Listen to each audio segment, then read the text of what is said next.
Bonsoir à tous, merci de nous retrouver sur TV Sud pour votre journal local du Gard. Dernier meeting avant le premier tour de scrutin pour Jean-Paul Fournier. Hier soir, le maire sortant et candidat UMP à Nîmes était donc en meeting aux Costières devant 1500 militants et sympathisants. Ce sont d'abord ses colistiers qui ont défendu son bilan, notamment Richard Tibérino en matière de lutte contre la délinquance, puis l'UDI Yvan Lachaud sur la fiscalité.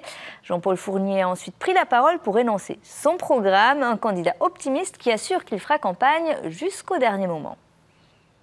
Je crois qu'effectivement, le premier tour compte. Si on est largement devant, on crée une dynamique pour le second tour.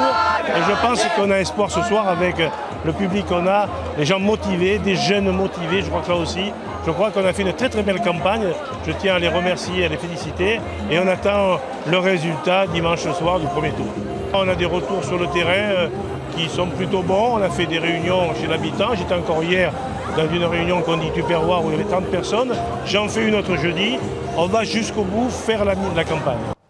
Le concours des vins gardois 2014 s'est tenu aujourd'hui au Parc des Expositions de Nîmes. Toute la journée, 260 dégustateurs ont donc goûté puis sélectionné les meilleurs crus du département. En tout, 800 bouteilles de 110 caves ont été dégustées. C'est le chef étoilé Jérôme Nutil qui présidait cette 36e édition. Reportage Alain Belon. Le jury du 36e concours des vins gardois est présidé par Jérôme Nutil, restaurateur étoilé. Il a décerné son coup de cœur sur une sélection de vins blancs, rosés ou rouges. Le lauréat 2014 est un vin rouge Signargues du domaine d'Andisson à Estézargues. Je suis plus blanc et là, quand j'ai goûté ce vin, bon, il y avait la couleur, l'odeur, et je parlais, il s'est passé quelque chose. Ah là, il était au-dessus des autres. Depuis 3 ans, c'était des vins blancs qui étaient mis à l'honneur, donc c'est très important aussi puisque le vin rouge est quand même un vin qui représente un terroir et une image, donc on est content cette année que ce soit un vin rouge qui soit mis à l'honneur. Pour en arriver là, il a subi une première étape, le verdict des dégustateurs. Pour le moment, on est d'accord. Quand une personne n'est pas d'accord, on regoute. On a fait une première sélection, on regoute et au final, on se rend compte qu'on est bien d'accord. Au niveau de la couleur, c'était très difficile de donner une couleur parce qu'en cuve, c'est un peu trouble. On regoûtait les premiers vins qu'on avait goûtés parce qu'au fur et à mesure, le palais fatigue un peu, donc c'est de l'entraînement. Les 260 dégustateurs ont donc partagé leur goût et couleur en toute sérénité. Pour ce 36e concours des vins du Gard, 800 bouteilles venues de 110 caves gardoises ont été ouvertes. À consommer avec modération, bien entendu. Boire ou conduire, il faut choisir. Et ce week-end, les pilotes, eux, ont choisi de prendre le volant pour le 15e rallye des vins. La course de plus de 246 km compte pour le championnat de France des rallyes, le championnat des rallyes du Languedoc-Roussillon et le challenge de l'association sportive automobile Gard-Cévennes. Regardez.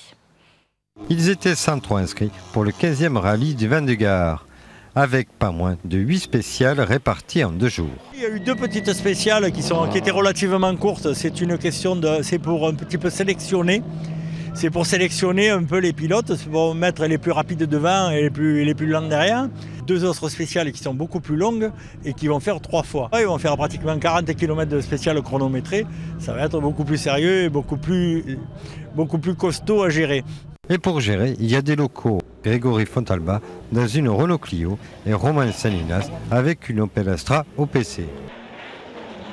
C'est un rallye qui me tient à cœur, c'est un rallye que j'ai gagné il y a 2 ans, où j'ai fini 2e l'année dernière, donc là on va essayer de faire le mieux possible et essayer de faire briller cette Opel Astra à Sébastien Massenet et voir qu'est-ce que ça donne par rapport aux Clio RS Ragnotti qui sont dans notre catégorie. Voilà, après pour une place au scratch ça sera plus dur parce qu'on n'a pas la voiture pour rouler devant au scratch, mais on fera le mieux qu'on peut et surtout prendre du plaisir. Un circuit qu'on connaît bien, en plus moi je suis originaire de Bedous, c'est juste à côté et on sait où sont un petit peu les pièges, donc peut-être qu'on en laisse un peu là à ce moment-là. Après non, on roule, il faut rouler et puis il faut essayer surtout qu'on roule en condition championnat de France, c'est-à-dire 3 passages et essayer de pas trop mémoriser la route parce que sur un championnat de France c'est pas possible quoi. La voiture elle fonctionne très très bien, après c'est moi qu'il faut qu'il apprenne toute la complexité du réglage de l'amortisseur pour que j'arrive à retrouver des sensations au volant. La victoire de ce 15e rallye du vin du Gard va pour l'équipe de Pascal Jamel et Richard Villegas avec une Peugeot 216. Ils ont réalisé pas moins de 16 scratchs en 8 spéciales.